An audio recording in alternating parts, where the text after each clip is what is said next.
Hey everyone, welcome to another episode of Tallybook Troubleshooting, brought to you by Arc Energy. We process your energy. And today I have a very special guest, mentor of mine, Mr. David Gibson. He's going to share with us a great story of, well, you haven't actually told me what you're going to talk about today, so it's going to be kind of interesting, a surprise for everybody today. David, what was the problem that you were facing? So a couple years back, I was working as a MWD coordinator for a directional company, and we had at that time we only had two rigs running out here in West Texas, where we are now at the Petroleum Museum here in Midland, and I can't remember the exact order of events and how everything took place, but I definitely remember what troubleshooting we went through and everything. So essentially, what ended up happening was we had just two sets of tools out here in West Texas, and we had either. What kind of tools for the people Oh, okay. that So weren't so following? so we were running MWD directional drilling operations. So I was over the MWD operations, and in every MWD kit box, you have two strings of tools. So you have main set of tools that are in downhole, and then you've got your backup set. And depending on the operator, depending on the company man, whatever the situation is, maybe after every run you have to swap out tools, or you don't swap out tools until something takes place, or you hit a certain number of hours. A lot of different philosophies, a lot of different ways to be able to look at it. So something went wrong. Was it with your main tools or your backup tools? So with our main tools, I can't remember if we reached ours or if we were told to switch or we had to get brand new tools out there. Or we had a failure.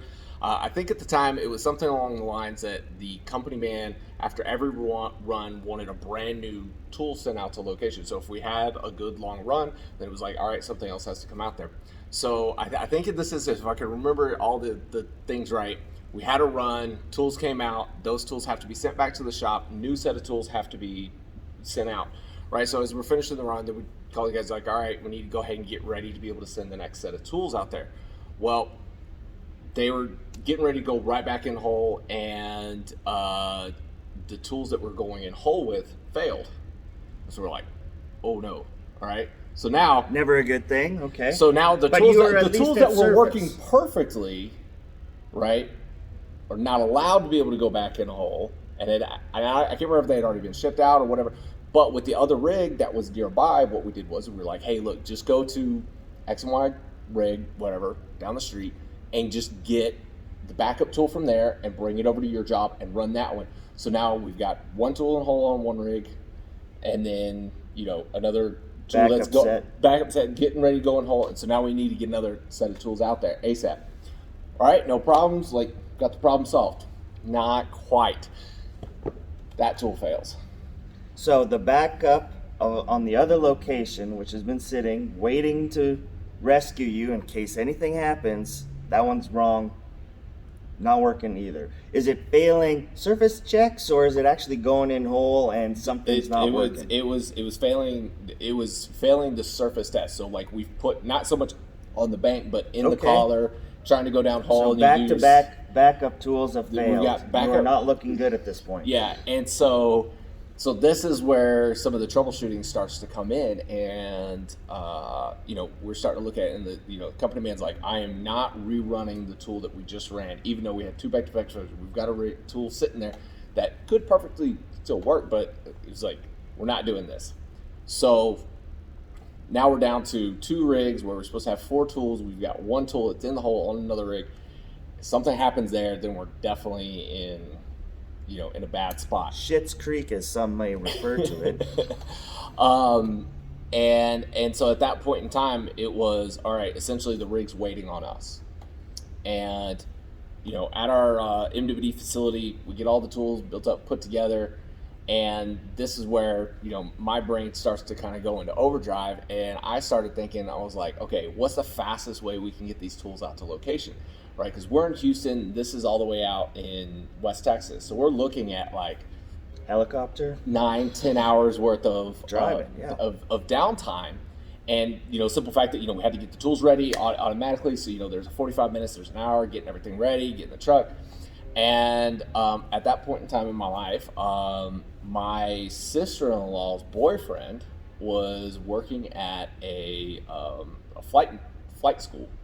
He was Oh, he was he was a flight instructor, and he always had students that were like begging for hours. So he was always calling me up, and he's like, "Hey, do you want me to take you somewhere for like cheap or something today?" It was just like randomly be like, "Hey, I got a student that needs hours. You know, they're trying to supplement it." He was like, "You wanted me to take you and your significant other down to Corpus, or do you guys want to just like go fly over something or whatever?" Like, and he was like, "It only costs like $100 or something, but it'll help the student out." And so I called him up and I said, "Hey, look, how long would it take you to fly to Houston and then fly to this, like, I got on Google Maps and I found like this tiny little like airstrip near the rig. Yes. Wow. Okay, I was picturing into Midland, but wow, you went a step further. And so there was a community airstrip that was like 20 minutes from the rig. And so I call him up and I say, "Hey, look, how long would it take you to fly over here?" He's like, "I can be there in 45 minutes. I was like, "Okay." So I'm starting to do all the calculations. Like 45 minutes. I was like, "How long would it take you to fly from here to here?" And he's like, "What's my payload going to be?" So I had to like measure and weigh everything out and tell him exactly what it was. And he's like, "All right, based on this, you know, weather, everything," he's like, "I could probably make that flight in like 2 hours." 2 hours. I was like, "Awesome."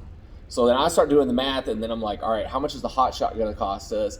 How much is the rig time going to be?" And so I just on a quick little sheet, I don't remember exactly what the numbers were, but I was like, "Holy crap, we're going to save a lot of money here." And I was like, "This is inventive. This is outside of the box. This is us looking at this from a different approach, and maybe, even though we're going to end up getting a hickey from the client because we're causing downtime and all these other problems, but maybe you'll end up looking at it and going, hey, way to save the day." So what ends up happening, I call him up, he comes there, we stuff these MWD tools in the back of the airplane, and we only had like half an inch to spare. Had the tools trying to picture how big a plane is. It's not a big plane, is it? No. And so like if the tools had been just like the slightest bit longer, they wouldn't have fit in the tail of the plane. And so we said everything, and then I was like, "Hey, look, fly to this airport. And then I'm going to make sure the guy's there." So I called my MWD hand, and I'm like, "All right, here's what I need you to do." And I'm like, "I need you to go to this airport." And he's like, "What?" He's like, he was just so dumbfounded by it. He was just like, "I cannot believe this is what you're telling me to do." At least you weren't, just going to parachute them out the back. That would have brought it to a new level. But I imagine, that's a pretty unique phone call to get at that point. And he was like, "Do you want me to go tell the company man this?" And I was like, "Honestly, no. Just tell him that you're driving a little bit further to meet the tools, to meet the hotshot drivers, so that because you already know the lease road route. Just don't mention anything about the airplane because I don't want." You have no idea if this is going to work or not. Yeah, I have no idea if this is going to work or not. And so finally, we get the tools in the plane, we get it over there, and the really cool thing is that there's like public websites that you can go and look at and be able to watch air traffic. And so I could update the guys on a continuous basis and tell them the website. And I was like, they're like, "Where are the tools at?" I'm like, "They are exactly right here. Then they are here. They are here." I was like, if he's flying at 125 miles per hour, it's as the crows fly. I was like, it's this. I was like, it's going to be, whatever. Yeah. And so at the end of the day, tools end up getting there. We saved numerous hours of downtime. Granted, it was a downtime caused by us. It wasn't like, True enough. I mean, it was our own fault. You fixed it pretty. We mitigated a pretty big disaster.